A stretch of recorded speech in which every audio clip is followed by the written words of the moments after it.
트럼프 대통령이 중국과 합의가 완성됐다며 중국에 55% 관세를 적용할 것이라고 밝혔습니다. 미국의 5월 CPI가 전년 대비 2.4% 오르면서 시장 예상보다 낮게 나왔습니다. 패드워치가 9월 금리 인하 가능성을 72%까지 상향 조정했습니다. 다이먼 JP모건 CEO는 실질 지표 약화 가능성이 높다고 경고했습니다. 미국의 10년물 국채 입찰 응찰률이 2.5배로 수요가 양호한 걸로 나타났습니다. 트럼프 대통령은 연준이 기준금리를 1%포인트 내려야 된다고 강조했습니다. 젠슨 왕 엔비디아 CEO가 양자 컴퓨팅의 변곡점이 도달했다며 기대감을 드러냈습니다. 오라클의 EPS와 매출이 예상치를 웃돈 가운데 현재 시간 외 거래에서 8% 급등 중입니다.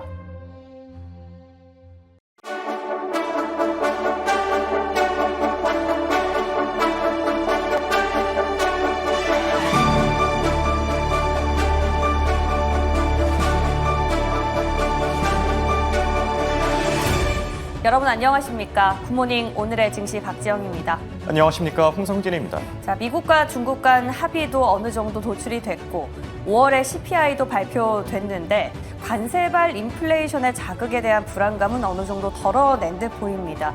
그럼에도 뉴욕 증시가 하락한 연유는 뭘까요? 지정학적인 리스크에 대한 불안감일까요? 미중 간 합의가 시원치 않았던 이유일까요? 네, 맞습니다. 여기에 또 그동안 증시가 많이 올랐던 만큼 차익 실현에 나선 투자자들도 있을 것 같고요. 이런 가운데 연준의 금리 인하 속도는 갈수록 커지고 있죠. 기대감이 현재 CME 패드워치 기준으로 72%까지 올라선 상황입니다. 네. 자, 이런 가운데 우리 증시 3년 만에 2,900선을 돌파하면서 랠리를 이어가고 있는데요. 정말 쉬지 않고 이대로 가는 걸까요? 그렇다면 어디에 무게 중심을 실어봐야 될지 오늘장 투자 전략도 잠시 뒤에 고민해 보겠습니다.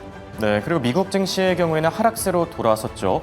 어디서 투자 기회를 찾아보면 좋을지 알아보는 시간도 같이 마련해봤습니다. 자, 이제 본격적으로 굿모닝 오늘의 증시 출발합니다.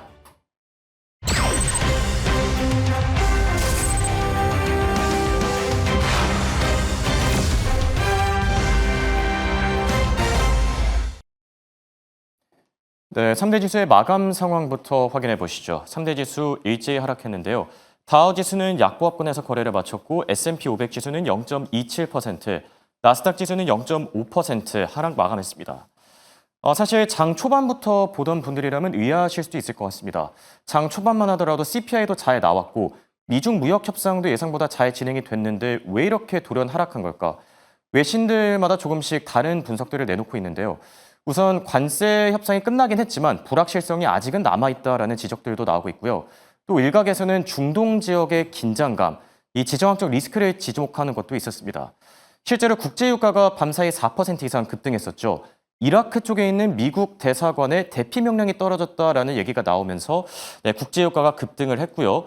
위험 자산에 전반적으로 좀 돈을 빼자라는 심리가 급격히 확산한 하루라고 볼 수 있겠습니다. 자, 그럼 섹터별 흐름도 같이 확인해 보시죠. 자, 우선 섹터에서는 앞서 말씀드린 대로 국제유가가 급등한 탓에 에너지주들이 잘 가졌고요. 반면에 임의 소비재 쪽 아마존이 좀 큰 폭으로 하락하면서 가장 부진한 모습을 나타냈습니다. 자, 그리고 눈에 띈 기업들은 팔란티어와 브로드컴이었는데요. 팔란티어는 2% 넘게 오르면서 랠리를 계속 이어가고 있고요. 브로드컴도 긍정적인 투자 의견에 힘입어서 3% 이상 급등한 모습 확인할 수 있습니다. 한편 채권 시장은 CPI 결과가 나온 이후에 일제히 하방 압력을 받았는데요. 불스티프닝이라고 하죠. 단기물이 장기물보다 더 빨리 하락하는 현상입니다. 다음 페이지를 통해서 같이 확인해 보시죠. 자, 10년물 국채금리 4.4% 초반까지 떨어졌는데요. 자, 10년물 국채 입찰이 수요가 양호했다는 점도 이 국채금리 하방 압력을 가하는 데 더 도움을 줬고요. 또 달러 인덱스도 미중 무역 협상이 예상보다 잘 진행됐다는 소식에 98포인트 중반까지 떨어졌고 원달러 환율은 역외 환율에서 현재 1,370원대에서 거래 중입니다. 자, 그럼 오늘 장에서 외신들이 주목했던 키워드들 하나씩 확인해 보시죠. 먼저 첫 번째 키워드는 미중 무역 합의입니다. 자, 트럼프 대통령 본인의 SNS에 게시글을 올렸는데요. 원문을 같이 보시면 Full magnets and any necessary rare earths will be supplied. 그러니까 자석과 희토류가 중국 측으로부터 공급될 것이다 라고 밝혔고요. 또 여기에 더해서 We're getting a total of 55% tariffs. 우리가 중국에게 매기는 관세는 55%가 될 것이다 라고 밝혔습니다. 그런데 여기서 궁금한 부분이 왜 55%라는 숫자가 등장한 걸까? 자, 숫자를 조금 더 자세히 들여다보면 25%. 이건 트럼프 행정부가 일기 때 시행했던 관세 정책이고요. 그리고 10%는 기본 관세. 여기 또 20% 펜타닐 관세죠. 이 숫자들이 모두 합쳐져서 55%라는 숫자가 나왔다라고 볼 수 있겠습니다. 자, 어쨌든 미중 무역 합의가 잘 끝났고 관세 불확실성은 당분간은 조금 더 잠재워지지 않을까 생각이 들고요. 바로 이어서 두 번째 키워드도 같이 보시죠. 자, 두 번째 키워드는 CPI입니다. CPI 헤드라인도 그렇고 근원도 그렇고 모두 다 시장 예상치보다 낮게 나왔습니다. 우선 헤드라인의 경우에는 전년 대비 2.4% 올랐는데요. 시장 예상치보다 낮았고요. 관세 리스크 여파가 5월 CPI부터 당장 드러날 것이다라는 얘기들이 많이 나왔었는데 다행히 영향 자체는 제한적이었고 해당 CPI가 나온 이후에 트럼프 대통령 바로 또 발언을 남겼죠. 연준의 금리 인하 수익을 더 빨리 앞당겨야 된다면서 1%포인트 금리 인하를 강조하기도 했습니다. 자, 어제 저희가 전해드렸던 내용, 베센트 재무장관이 차기 연준 의장 후보로 거론되고 있다고 밝혔었죠. 만약에 베센트가 실제로 연준 의장이 될 경우에 연준의 금리 인하 속도도 갈수록 빨라지지 않을까 예상이 되고요. 자, 마지막 키워드 같이 보시죠. 마지막 키워드는 건들락 CEO의 발언을 준비해봤습니다. 채권왕이라고 하면 보통 빌 그로스를 떠올리죠. 그런데 요즘에 월가에서는 이분을 원조 채권왕이라고 부르고요. 건들락, 더블라인 캐피털의 CEO를 신흥 채권왕이라고 부릅니다. 자, 부채 리스크를 언급하면서 금 비중을 늘려야 된다라고 밝혔는데요. 여기서 주목할 만한 대목이 하나 더 있습니다. 바로 2027년에서 2028년 사이에 매수 기회가 찾아올 것이다.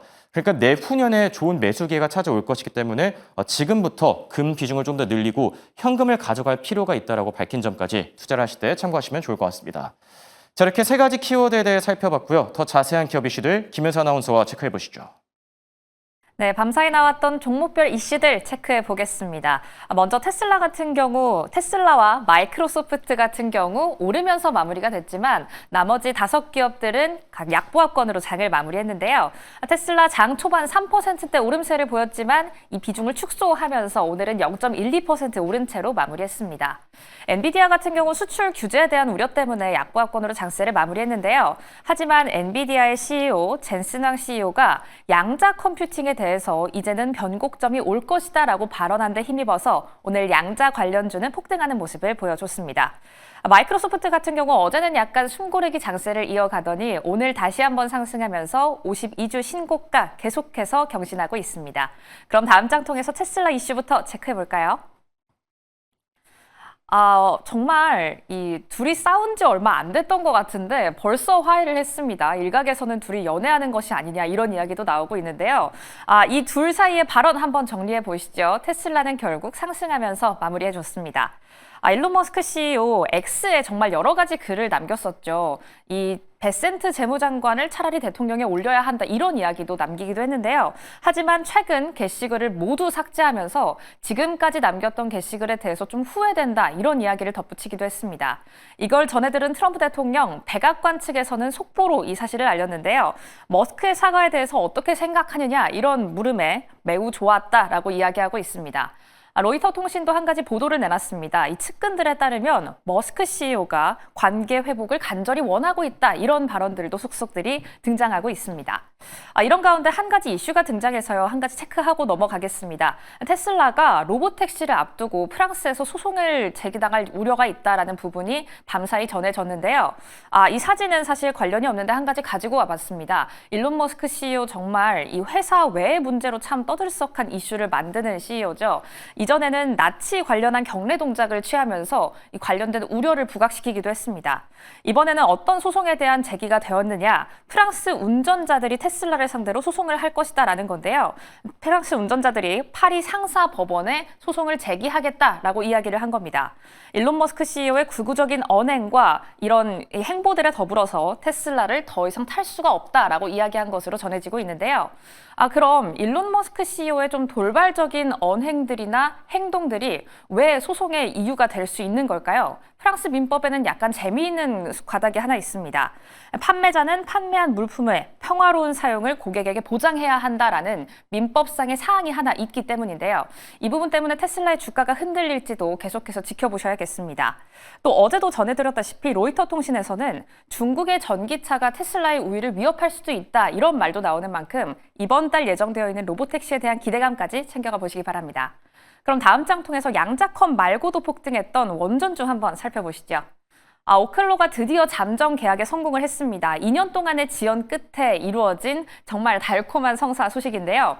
이제부터는 DLA가 오클로에 잠정 계약 의향서를 발부했고 오클로는 보유하고 있는 오로라 발전소를 통한 원자력을 공급할 예정입니다. 이런 소식 이전에 예견할 수 없었을까요? 그건 아닙니다. 2년 전부터 계속해서 언급이 되던 소식이었는데요. 하지만 경쟁사들이 이에 대한 이의 제기를 제기하면서 계속된 중단이 이어져 왔습니다. 이런 가운데 2년의 지연 끝에 드디어 계약이 성사가 된 건데요. CEO는 이에 대해서 미국이 주도하는 고속로 기술의 가치를 증명할 수 있게 되어 영광이다라는 언급까지 남겼습니다. 오늘 오클로 장 초반부터 가겠습니다. 장 초반부터 폭등하다가 이 상승세 유지하면서 29.48% 상승하며 장세 가져갑니다. 다른 원전주들도 한번 체크해 보시죠. 카메코 같은 경우도 3%대 올랐고요. 뉴스케일 파워 같은 경우에도 20% 넘게 올랐습니다. 이렇게 계약 자체는 잠정적으로 성사가 됐지만 이게 실제적으로 이행될 때까지는 아직까지는 시간이 필요하니까요. 오클로의 주가 추이도 눈여겨보시기 바랍니다. 특징주 시황이었습니다. 이번에는 미국 증시 투자 전략 세워보는 시간입니다. 송범선 썬투자실장 나와 계십니다. 안녕하십니까? 안녕하십니까?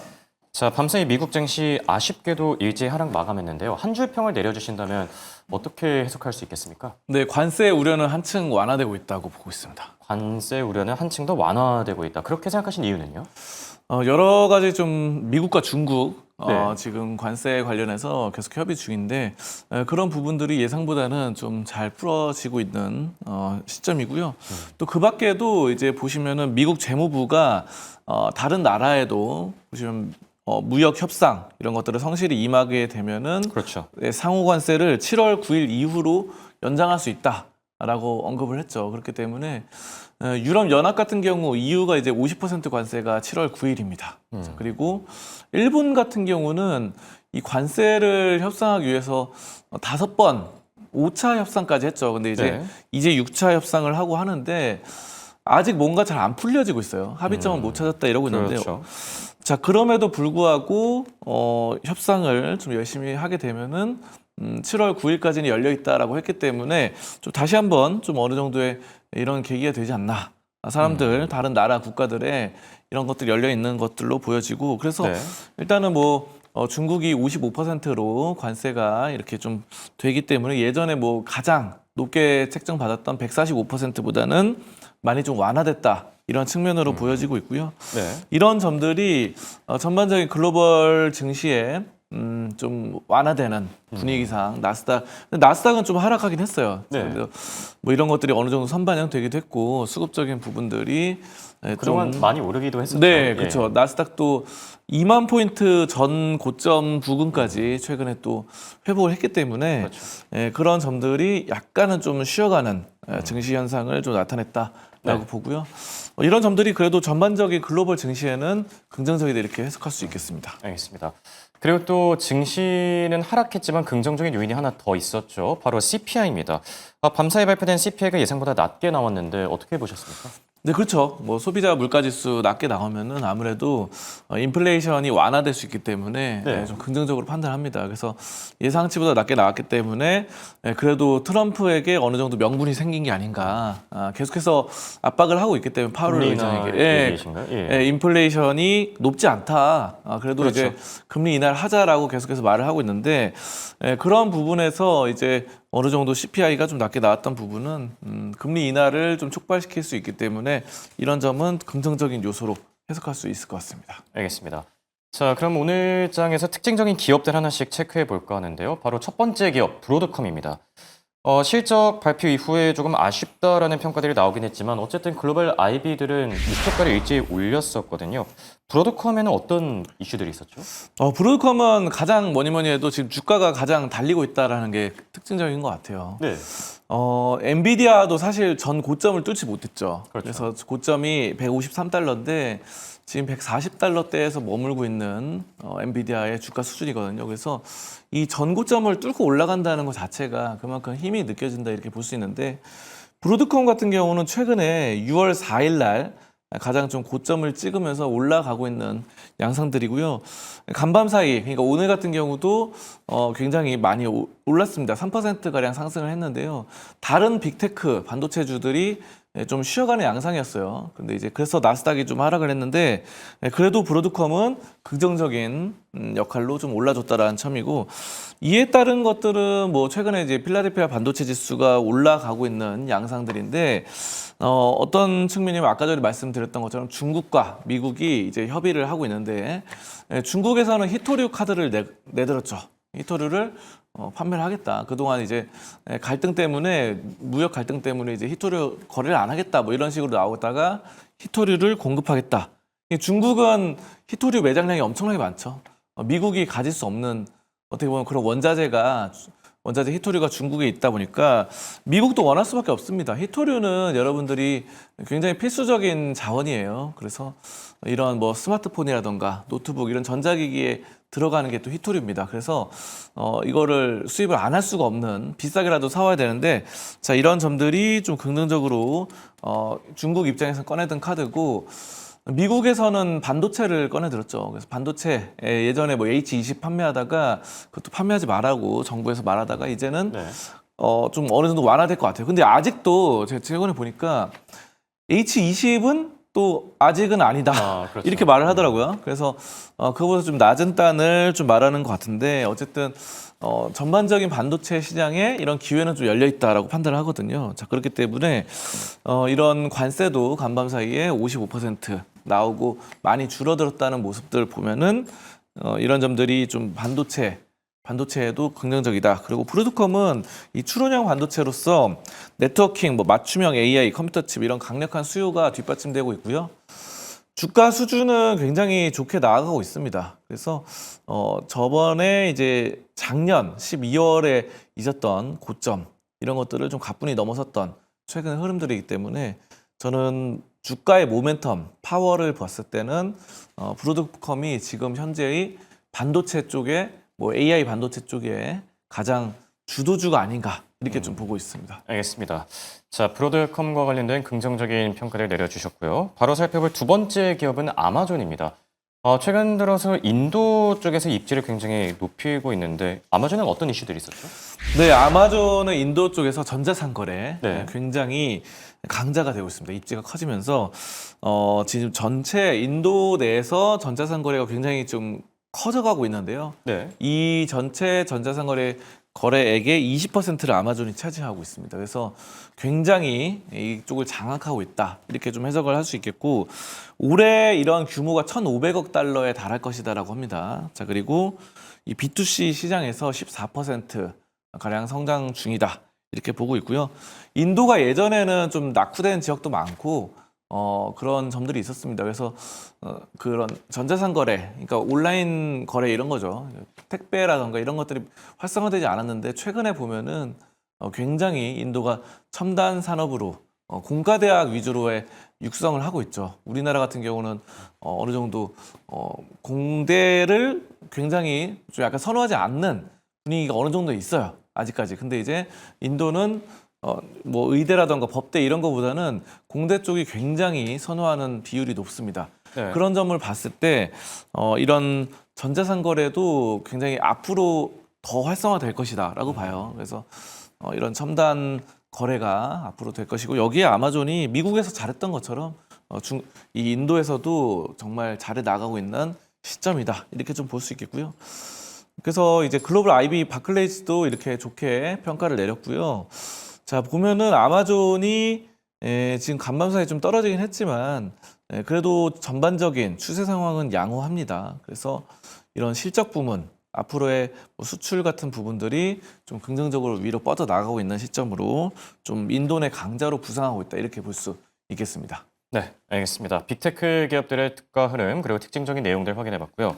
자, 바로 이어서 게임스탑 어제 실적을 발표했는데 실적이 생각보다 아쉬웠습니다. 그리고 주가 흐름도 좋지 않았고요. 어떤 내용들이 있었죠?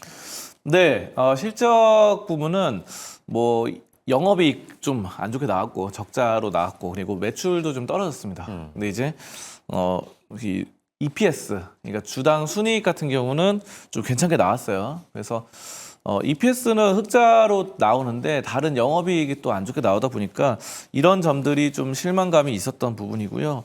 또 투자자들은 이런 점들에 더불어서 이 비트코인 추가 매입이 없다라는 소식, 이런 블록체인 관련 기대감이 좀 사그라들었다. 이 점이 좀 아직은 좀 안 좋게 되고 있습니다. 그래서 제가 봤을 때는 이 마이크로 스트래티지, 지금으로 봤을 때는 스트래티지죠. 스트래티지가 설명을 변경했죠. 예, 예.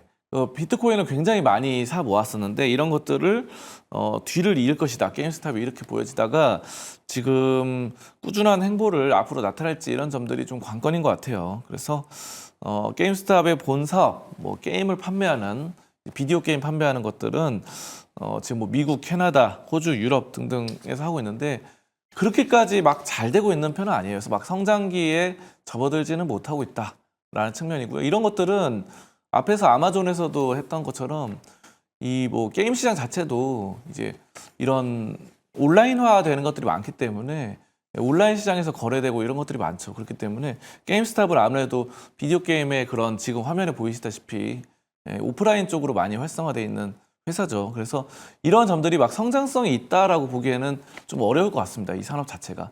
그래도 꾸준할 것 같긴 한데 매니아층이 있기 때문에 자, 그래도 이런 점들을 또 블록체인, 비트코인으로 어느 정도 해소해 나갈 것이다라고 하는데요. 잘 할 수 있을지 모르겠어요. 그리고 이거는 비트코인의 가격이 꾸준하게 올랐을 때 해당되는 사안입니다. 그래야 이제 회사가 성장할 수 있기 때문에 이 블록체인 쪽을 강력하게 밀고 있지 않나 이렇게 좀 보고 있겠습니다. 네. 게임스탑 같은 경우에는 원래 이 비디오 게임 업체였는데 이 비트코인 관련주를 바뀌나 싶었는데 지금 좀 애매한 모습을 나타내고 있는 것 같아요. 네. 네, 게임스탑의 주가를 계속 체크해보면 좋을 것 같고요. 자, 그다음에 썬런. 오늘 장에서는 한 1% 넘게 빠졌고 지금 시간 외 거래 애프터마켓에서도 빠지고 있는데 안 좋은 악재들이 있었나요?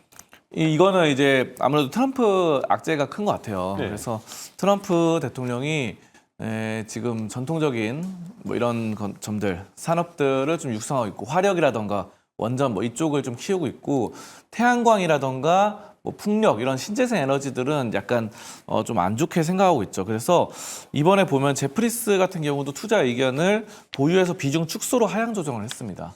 자, 이런 점들이 좀 작용을 했고 연방 예산안에서 주택용 이런 태양광 관련 정책이 포함되지 않을 경우가 있다. 이렇게 보고 있어요. 그래서 예산을 줄인다는 거죠, 결국은. 그래서 지금 뭐 대한민국 같은 경우는 신재생 에너지 쪽으로 어느 정도 육성을 해 나가는 그런 측면이 있는데 미국 같은 경우는 그 반대죠. 신재생을 좀 줄여 나가는 이런 정책이 마련될 확률이 높습니다.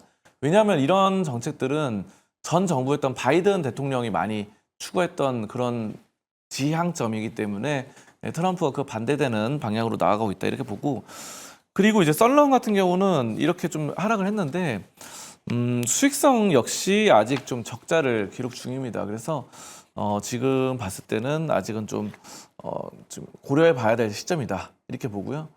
주가 수준은 아직 뭐 큰 추세를 이루진 못하고 있습니다. 그래서 여기 보시면은 20일 이동평균선, 이 노란 선 여기를 좀 돌파하지 못하고 있는 약간의 답보 상태에 나타나고 있다 이렇게 좀 볼 수 있겠거든요. 그렇기 때문에 이 노란 선을 좀 돌파하는지 여부, 관건을 좀 체크해 나가면서 우리가 좀 지켜봐야 된다 이렇게 보겠습니다. 네. 자, 그리고 끝으로 오늘장 관심주를 꼽아주신다면 어떤 기업 눈여겨보면 좋을까요? 네, 아이온큐 보겠습니다. 아이온큐요? 어떤 모멘텀이 있죠?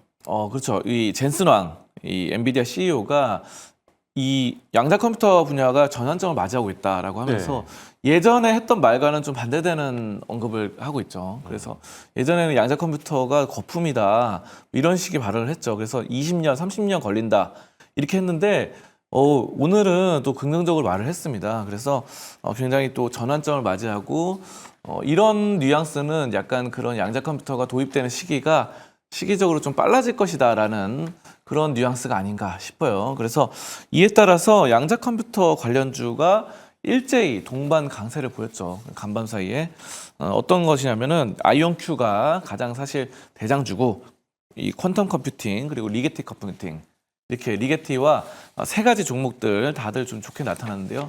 이 중에서도 저는 그래도 대장은 아무래도 양자 컴퓨터에서는 아이온큐인 것 같아요. 확실히 규모 면도 그렇고 회사의 그런 가치라던가 앞으로의 전망도, 왜냐하면 양자 컴퓨터 산업이 성장해도 결국은 몰락하고 없어지는 회사도 많거든요. 사실은 도태될 수 있어요. 경쟁사한테 밀려가지고. 산업은 성장해도 경쟁사가 파이를 다 차지해버리면은. 근데 저는 그 파이 싸움에서 가장 큰 파이를 차지할 것은 아무래도 아이온큐가 되지 않을까. 물론 뭐 구글이나 이런 거는 제외하고 말입니다. 구글의 뭐 양자 컴퓨터 이런 것들은 압도적이죠. 근데 이제 그거보다는 중소형 기업 중에서는 아이온큐가 좀 그 파이를 많이 차지하지 않을까 싶고요.